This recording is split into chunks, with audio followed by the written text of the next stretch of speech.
தெரியலடி, நீ அது அன்னைக்கு கான்ட்ராஸ்டாக ஒருத்தி மட்டும் எனக்கு அப்படி சொல்லும் போது ஐ ஃபீல் ஸோ ஒரு அதான் சொல்கிறேன். இந்த வீட்டில் நான் நிறைய விஷயத்த எனக்குள்ள மாற்றிருக்கேன் அப்படின்னும் போது அது ஒரு விஷயமா நான் பார்க்குறேன். அது எனக்குள்ள நீ ஒரு மாதிரி ஐடென்டிஃபை பண்ணி சொன்னது எனக்கு அது ரொம்ப நான் அவனை அப்படி தான் பார்க்குறேன். அந்த ஒரு இதுக்கு வந்து ஒரு பிரிட்ஜ் மாதிரி தான் நான் அவனை பார்த்தேன். இல்லைன்னா அந்த இடத்துல வந்து எனக்கு அது தெரில. நான் இல்லைனா இங்கேருந்து போயிருந்தாலும் நான் எங்கள் அம்மாவுக்கு என்ன எங்கள் அப்பாவுக்கு என்ன ஏதாவது செய்யணும்னா செஞ்சுட்டு ஃபினான்ஷியலி ஏதாவது பண்ணிட்டு திரும்பி நான் என் வேலையை நோக்கி ஓட ஆரம்பிப்பேன். பட் அந்த ரெண்டுத்தையும் பார்ஷியலி பிரித்து நம்ம இதுக்கான டைம் ஸ்பெண்ட் பண்ணுறதும் இதுக்கான விஷயங்கள் ஸ்பெண்ட் பண்ணுறதும் இருக்குது. அது வந்து நான் யோசிச்சே பார்க்கல. நானே என்னை வந்து நான் ரொம்ப சோஷியலாக ஒர்க் பண்ணுறேன், ஃபுல்லாக ஒர்க் பண்ணிட்டேன் அப்படின்னு நானே என்னை என்கரேஜ் பண்ணிட்டேன். தவிர்த்து அங்கே 2 பேர் வந்து இப்படி எனக்காக இருக்காங்கன்றத நான் யோசிப்பேன். இந்த ஷோ அன்னைக்கு சொன்னேன். அன்னைக்கு நடந்தது எல்லாருமே என்கிட்ட வந்து சொன்னது உனக்கு அமைஞ்ச அந்த மொமெண்ட் வந்து செம்மையாக இருந்தது. அப்பா பேசிட்டாரு, அது ஒன்று மட்டும்தான் அவங்க சொன்னாங்க. அது ரொம்ப சந்தோஷம். அப்பா என்கிட்ட பேசினதோ இல்லை எங்கள் ஃபேமிலியில் இல்லை.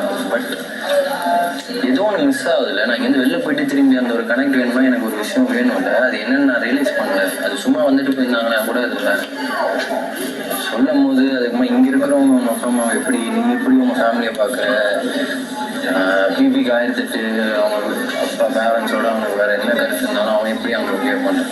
ஆப்வியஸ்லி சீனியர் அவங்களுக்கு எல்லாருக்குமே டிஃப்ரெண்ட் இது இருக்குது. ஆனால் எங்கள் வீட்டில் இன்னும் என்ன ரொம்ப ஆனால் சொன்னேன் என் குழந்த மாதிரி தான் இன்னும் அவங்களை பொறுத்த வரைக்கும் எனக்கு என்னை அப்படி தான் பார்த்துப்பாங்க. நான் ஒரு கட்டத்தில் அவங்களை அப்படி பார்க்கலையோ அப்படின்ற வெளில இருந்திருந்தாலும் உனக்கு தெரியல.